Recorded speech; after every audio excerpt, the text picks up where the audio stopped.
नमस्कार दोस्तों, कैसे हो आप? आपका बहुत-बहुत स्वागत हमारे रीडिंग गवर्नमेंट एग्जाम के अंदर। तो प्यारे बच्चों, आपके लिए बहुत बेहतरीन क्लास विविध एक्सप्रेस की क्लास आपको दी जा रही है। तो क्लास को प्यारे बच्चों जल्दी से जल्दी ज्वाइन कर लें, बहुत बेहतरीन क्लास होगी आज आपके लिए। तो प्यारे बच्चों, आज की क्लास का स्क्रीन बोर्ड पर पहला क्वेश्चन आपके लिए। आज की क्लास का स्क्रीन बोर्ड पर पहला क्वेश्चन, किस राज्य की सीमा चाइना से जुड़ी हुई है? किस राज्य की सीमा चाइना को टच करती है? मणिपुर, नागालैंड, असम या अरुणाचल प्रदेश? बताइए, किस राज्य की सीमा चाइना को स्पर्श करती है? तो प्यारे बच्चों, आपका आंसर क्या आएगा? कमेंट बॉक्स में टाइपिंग करें स्पीड के साथ। इनमें से कौन से राज्य की सीमा है जो चाइना से टच है? बताइए, चाइना से कौन से राज्य की यहाँ सीमा मिलती है? अरुणाचल प्रदेश, डी ऑप्शन बिल्कुल राइट। डी ऑप्शन प्यारे बच्चों बिल्कुल राइट है। और अरुणाचल प्रदेश की राजधानी क्या है? ईटानगर है। ईटानगर, ठीक है। चलिए, नेक्स्ट क्वेश्चन आएगा स्क्रीन बोर्ड पर आपके लिए। कितने वर्ष के पश्चात राष्ट्रीय जनगणना होती है? कितने वर्ष के पश्चात राष्ट्रीय जनगणना होती है? राष्ट्रीय जनगणना प्यारे बच्चों कितने साल के बाद होती है? तो आपका आंसर क्या आएगा? अब आपको पता होना चाहिए कि भारत में पहली बार जनगणना कब हुई। भारत में पहली बार जनगणना, पहली बार जनगणना कब हुई? कब ये क्वेश्चन आपसे पूछा जाए तो आपका आंसर क्या आएगा? भारत में पहली बार जनगणना 1872 में हुई है। 1872, ठीक है। लेकिन 10 के जनगणना की बात करें तो प्यारे बच्चों, 10 के जनगणना की बात करें तो 10 के जनगणना कब से स्टार्ट हो रही है प्यारे बच्चों?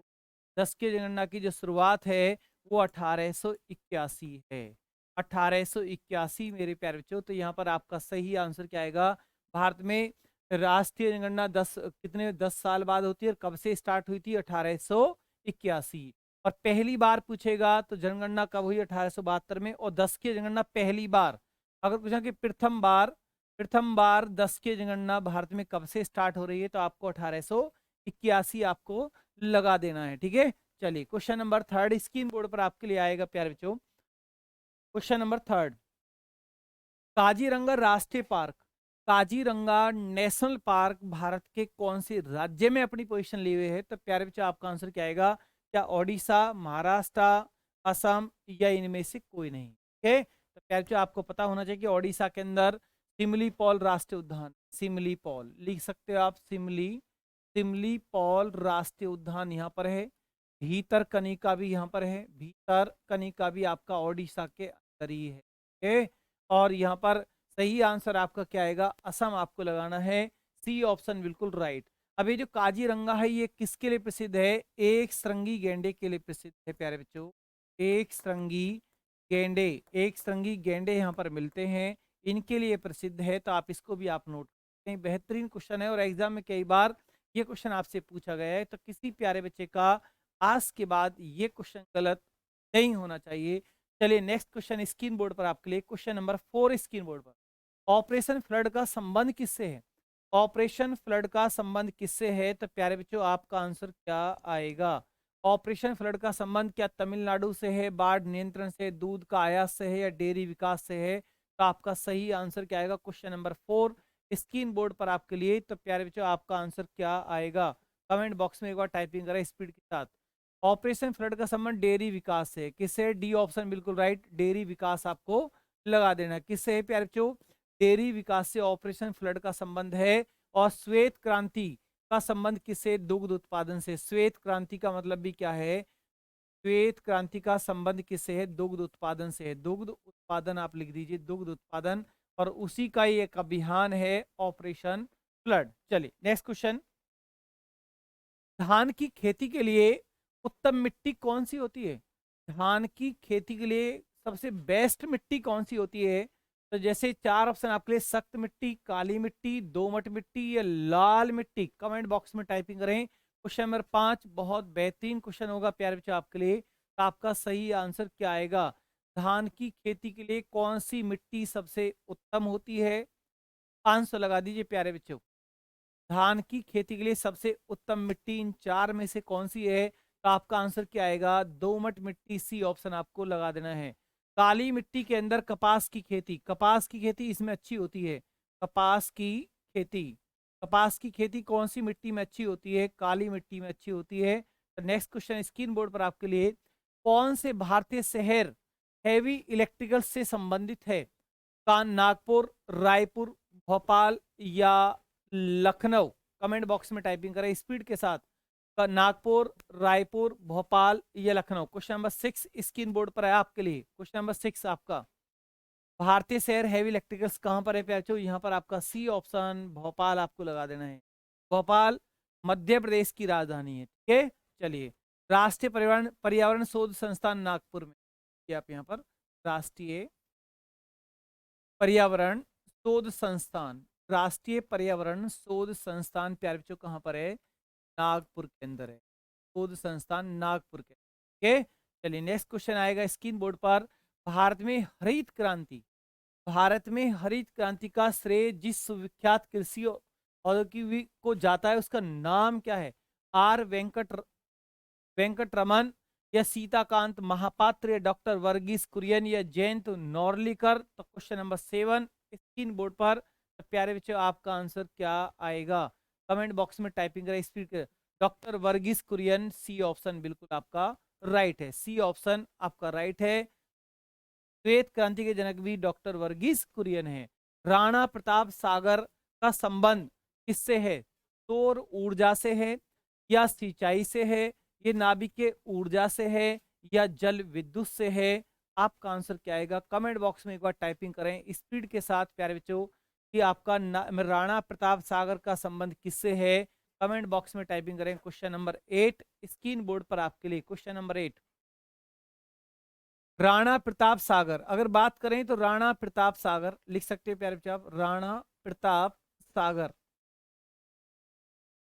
राणा प्रताप सागर बांध परियोजना, बांध और जोहार सागर बांध परियोजना, जोहार सागर बांध परियोजना, बांध परियोजना, दोनों ही परियोजना चंबल नदी पर है, राजस्थान के अंदर है, राजस्थान में है और चंबल नदी पर ये बांध बने हैं। कौन सी नदी पर प्यारे बच्चों? चंबल नदी पर ये बांध बने हुए। और इस चंबल नदी का एक बड़ा बांध गांधी सागर बांध परियोजना है। गांधी सागर, उसको भी आप लिख सकते हैं यहाँ पर, गांधी सागर बांध परियोजना। ये आपका मध्य प्रदेश में है और कौन सी नदी पर है? चंबल नदी पर ही ये बांध है। मतलब चंबल नदी पर 3 बड़े बांध, राणा प्रताप सागर, जोहार सागर और गांधी सागर, तीनों ही बांध कौन सी नदी पर है प्यारे बच्चों? चंबल नदी पर है, ठीक है। चंबल नदी किसकी सहायक नदी है? चंबल नदी यमुना की सहायक नदी। चंबल नदी को यमुना नदी में गिरना है, यमुना को गंगा में गिरना है, गंगा को बंगाल की खाड़ी में जाकर गिर जाना है। चलिए नेक्स्ट क्वेश्चन आएगा, तो यहाँ पर डी ऑप्शन आपको लगा देना है। डी ऑप्शन इसका बिल्कुल राइट है, जल विद्युत परियोजना आपको लगा देना है, ठीक है। चलिए नेक्स्ट, पृथ्वी और सूर्य के बीच अधिकतम दूरी किस डेट को होती है? पृथ्वी और सूर्य के बीच अधिकतम दूरी किस डेट को होती है, तो उसे क्या कहते हैं? तो आपका आंसर क्या आएगा?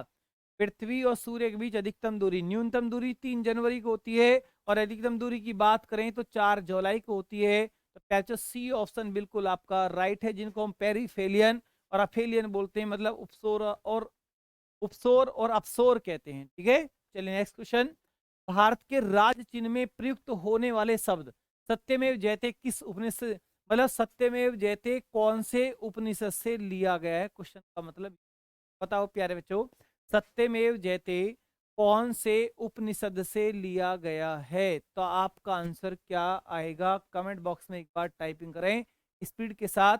सत्यमेव जयते कौन से उपनिषद से लिया गया है? क्या इस उपनिषद से या मुंडकोपनिषद से या कट से या इनमें से कोई?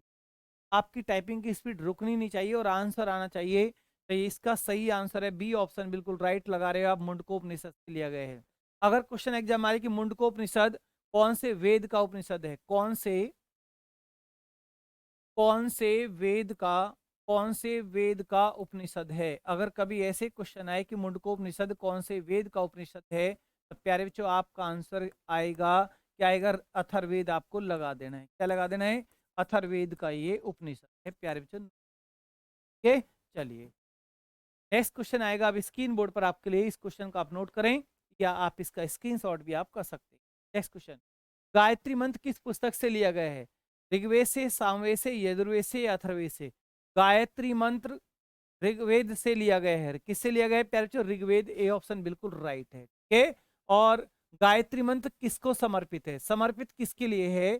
तो सूर्य को समर्पित है प्यारे बच्चों। किसको है समर्पित? किसको है? सूर्य को समर्पित। सूर्य की मॉर्निंग की जो किरणें होती है उनके लिए समर्पित है। और ऋग्वेद के रचयिता कौन है? ऋग्वेद के रचयिता कौन है? कभी आपसे पूछा जाए तो आपका आंसर क्या आएगा? महर्षि किशन द्वैपायन आपको लगा। रचयिता कौन है? और ऋग्वेद में कुल मंडलों की संख्या कितनी है? ऋग्वेद में कुल मंडल कितने हैं? ऋग्वेद में कुल सूक्त कितने हैं? ऋग्वेद में प्यारे कुल मंत्र कितने हैं? और ऋग्वेद में कुल श्लोक कितने हैं? कभी आपसे ऐसा कोई भी क्वेश्चन आपसे पूछ लिया जाए तो आपका कोई भी क्वेश्चन गलत नहीं। ये आज के बाद, ठीक है। चलिए, अगर ऋग्वेद का राइटर आपसे पूछा जा रहा है तो महर्षि किशन द्वैपायन आपको लगा देना है। क्या लगा देना है प्यारे बच्चों? महर्षि किशन द्वैपायन, महर्षि कृष्ण द्वैपायन, महर्षि कृष्ण द्वैपायन, द्वैपायन आपको लगा देना है, वेद व्यास। ठीक है, और कुल मंडलों की बात करें तो 10 हैं, सूक्त की बात करें तो 1028 है, मंत्र की बात करें तो 1058 है, श्लोक की बात करें 10,462 है।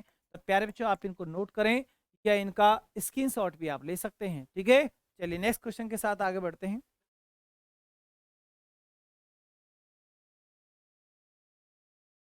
चलिए नेक्स्ट क्वेश्चन, हिंदी किस लिपि में लिखी जाती है?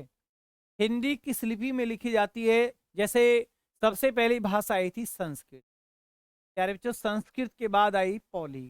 क्या आई थी? पौली। पौली के बाद कौन सी भाषा आई थी? प्राकृत। प्राकृत। प्राकृत के बाद कौन सी आई? अपभ्रंश। अपभ्रंश। अपभ्रंश के कितने भेद? अपभ्रंश के भेद 7 बताए गए हैं। अपभ्रंश का एक भेद है सौर सैनी। क्या है प्यारे बच्चों? सौर सैनी। अब सौर सैनी में से क्या निकली है? पश्चिमी हिंदी। पश्चिमी हिंदी, और यहीं से हिंदी का विकास हुआ है प्यारे बच्चों। आप इसको आप लिख सकते हैं। और लिपि की बात पूछी जा रही है तो हिंदी की जो लिपि है वो देवनागरी है। सी ऑप्शन बिल्कुल आपका राइट है। तो आप इसको नोट कर लीजिए या इसका स्क्रीनशॉट भी आप कर सकते हैं। ठीक है, चलिए next question number 13 screen board पर। ब्राही लिपि को किसने स्पष्ट किया? James Prinsep, John Marshall, John एक्फ्लिट, या इनमें से कोई? क्वेश्चन नंबर 13 स्क्रीन बोर्ड पर आपके लिए। देखो मैं आपको एक क्वेश्चन दूंगा, यहां पर देखिए आप। सर्वप्रथम अशोक के अभिलेखों की खोज करने वाला कौन था? या उनका पता किसने लगाया? कभी ये क्वेश्चन आए तो आंसर क्या आएगा? और सर्वप्रथम अशोक के अभिलेखों को पढ़ने में सफलता किसको मिली? पढ़ने में सफलता सफलता किसको मिली है? मतलब किसने अशोक के अभिलेखों को पढ़ा है और किसने खोजा है? दोनों ही क्वेश्चन प्यारे बच्चों अपने आप में अलग अलग हैं। ठीक है, अगर क्वेश्चन आपसे ऊपर वाला पूछा जा रहा है तो आपका आंसर आएगा टिफेन थेलर। टिफेन थेलर। टिफेन थेलर 1750 आपको लगा देना है। 1750 में अशोक के अभिलेखों की खोज हो गई थी। पढ़ने में सफलता मिली है जेम्स प्रिंसेप को। जेम्स प्रिंसेप जेम्स प्रिंसेप को 1837 में। अब आपका जो क्वेश्चन है वो हो गया क्लियर। आपका क्वेश्चन पूछा है कि ब्राह्मी लिपि को किसने स्पष्ट किया? तो प्याचो ए ऑप्शन बिल्कुल राइट, जेम्स प्रिंसेप आपको लगा देना। जेम्स प्रिंसेप, ए ऑप्शन बिल्कुल आपका डिक्टो राइट है। तो प्याचो आप इसको नोट कर लीजिए या इसका स्क्रीनशॉट भी आप कर सकते हैं। ठीक है, चलिए नेक्स्ट क्वेश्चन स्क्रीन बोर्ड पर, क्वेश्चन नंबर 14 स्क्रीन बोर्ड पर। राष्ट्रीय विज्ञान दिवस किस दिन मनाया जाता है? राष्ट्रीय विज्ञान दिवस किस दिन मनाया जाता है? तो प्यारे बच्चों आपका आंसर क्या आएगा? राष्ट्रीय विज्ञान दिवस आपने सुना होगा प्यारे बच्चों। प्रकाश का प्रकीर्णन का सिद्धांत किसने दिया है? प्रकाश का प्रकीर्णन का सिद्धांत, प्रकीर्णन का सिद्धांत देने वाला वैज्ञानिक कौन था? के मतलब इसको हम बोलते हैं स्कैटरिंग ऑफ लाइट। इंग्लिश में क्या बोलते हैं? Scattering of light. प्रकीर्णन मीन्स होता है प्रकाश का फैलना या उसका विस्तार। ठीक है, प्रकाश कैसे फैलता है। स्कैटरिंग ऑफ लाइट सिद्धांत देने वाले कौन थे? Doctor CV Raman. Doctor CV Raman. और डॉक्टर सीवी रमन को 28 फरवरी, डॉक्टर सीवी रमन को 28 फरवरी, हो गया आपके क्वेश्चन का आंसर क्लियर। 28 फरवरी 1930 को भौतिकी नोबेल अवार्ड से नवाजा गया। फिजिक्स का नोबेल अवार्ड बहुत की नोबेल अवार्ड इनको दिया गया। तो इसीलिए प्यारे बच्चों 28 फरवरी को हम कौन सा डे मनाते हैं? नेशनल साइंस डे मनाते हैं। स्कैटरिंग ऑफ लाइट थ्योरी देने वाला वैज्ञानिक कौन था? डॉक्टर सीवी रमन, जिसको हम रमन इफेक्ट भी कहते हैं। तो डॉक्टर सीवी रमन ने बताया कि प्रकाश वायुमंडल में उपस्थित जो धूल के कण हैं उनसे प्रकाश फैलता है। वायुमंडल में उपस्थित धूल के कण ही प्रकाश को फैलाते हैं। यही स्कैटरिंग ऑफ लाइट है। ठीक है, तो आप इसको नोट कर लीजिए, या इसका स्क्रीनशॉट भी आप कर सकते हैं। ठीक है, चलिए। राष्ट्रीय खेल दिवस किस दिन मनाया जाता है? राष्ट्रीय खेल दिवस किस दिन मनाया जाता है? और खेल भारत में खेल जगत का सबसे बड़ा अवार्ड कौन सा है? भारत में खेल जगत का सबसे बड़ा अवार्ड कौन सा है? सबसे बड़ा अवार्ड कौन सा है? कौन सा अवार्ड पुरस्कार है खेल जगत में सबसे बड़ा, जिसका नाम है क्या प्यारे बच्चों? राजीव गांधी खेल रत्न अवार्ड। गांधी राजीव गांधी खेल रत्न अवार्ड। खेल रत्न अवार्ड, और जिसकी शुरुआत कब से है? 1990, 1991-92 से इसकी शुरुआत है। 91-92 सबसे पहले ये अवार्ड सबसे पहले किसको मिला? सबसे पहले ये अवार्ड किसको दिया गया? सबसे पहले ये अवार्ड सबसे पहले विश्वनाथ आनंद को ये अवार्ड मिला था। विश्वनाथ आनंद को प्यारे बच्चों ये अवार्ड मिला। और आज इसका नया नाम क्या है? आज इसका नाम बदलकर क्या रख दिया है? अब राजीव गांधी खेल रत्न अवार्ड के नाम से नहीं जाना जाता, अब इसका नाम है क्या है प्यारे बच्चों? Major Dhyanchand, major